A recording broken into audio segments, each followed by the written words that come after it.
Welcome back. Part, what, 4? I think we're on 4. Yeah. I don't think the fenders were on last time, so we got fenders on.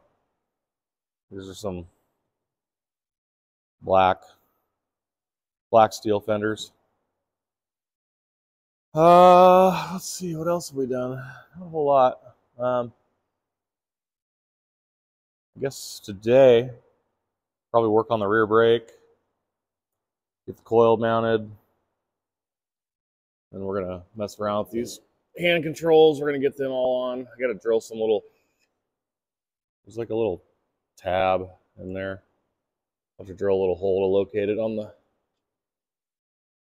the bars. Still don't have my headlight bracket, so probably won't be doing some wiring yet. I kind of want to start at the headlight so I got all my links right on the harness so it doesn't look like shit. So yeah, let's get after it.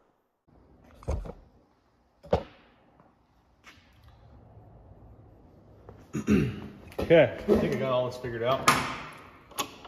So had my swing arm bolt in backwards and the motor mount, so flipped them around to give some clearance for the spring.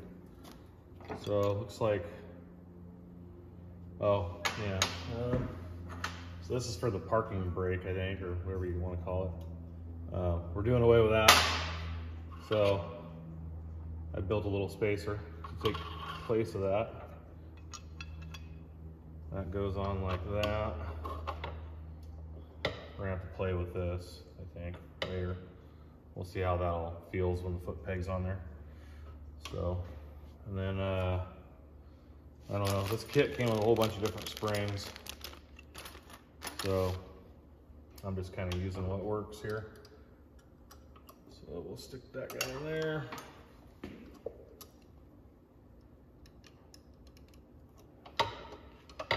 Spring needs to be twisted. Perfect.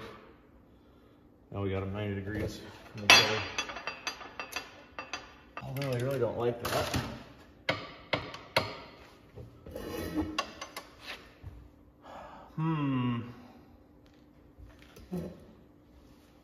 Yeah, something's goofy with that. Well, the engine's in the way. I had that bolt's in the way. Well, we're gonna have to figure something out different for that.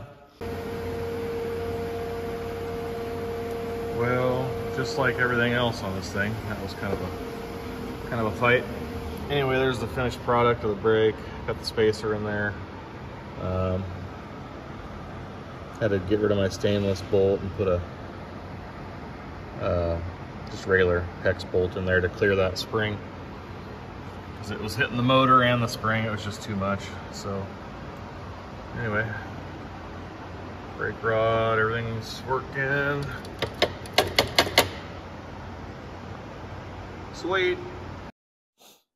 All right, well, brake's done. Got the coil kind of set up.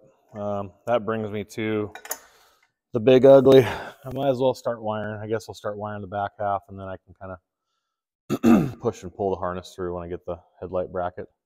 Not really going to go over much of the harness. There is a good video.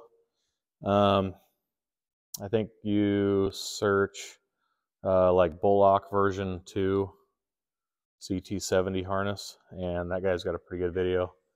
Goes through each plug and where it goes, and how to kind of connect everything to the China engines, because a few colors are different. But so anyway, yeah, look for his video on that.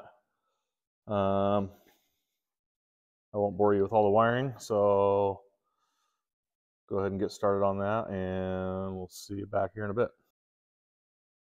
Okay, well, we got a little bit done. Pretty much got it all wired. I didn't want to bore you guys with all of that. So let's flip the camera around here. I'll show you. Flip the camera around and damn thing turned off, and I was just talking to myself.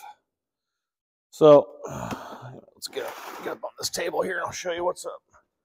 So that's how it all kind of looks.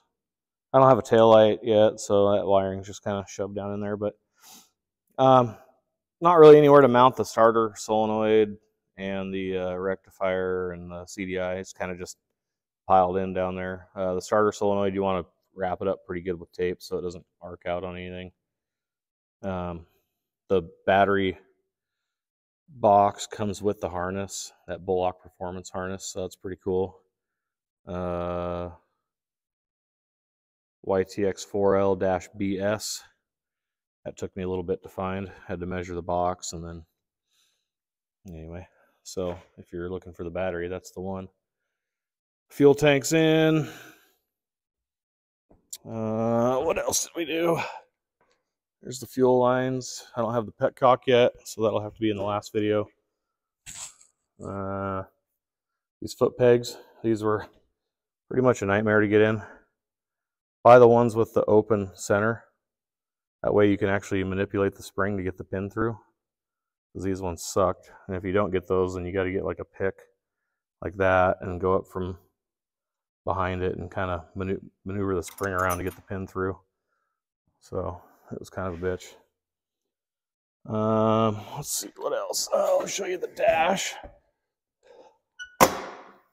So put the dash on with the key. It's got the neutral safety, or not neutral safety. Well, I guess it probably does a neutral safety, but neutral light. Got high beam, low beam light. Got the horn. Turn signals. I don't have the flasher hooked up or any light bulbs hooked up, so that probably won't do shit. So anyway, probably cut this one short because I'm waiting on parts again. But next video we should be pretty much wrapped up enough to run it. I'll start putting some miles on it, get it broke in. Then we can start playing around with this little turbo. So yeah, thanks for watching.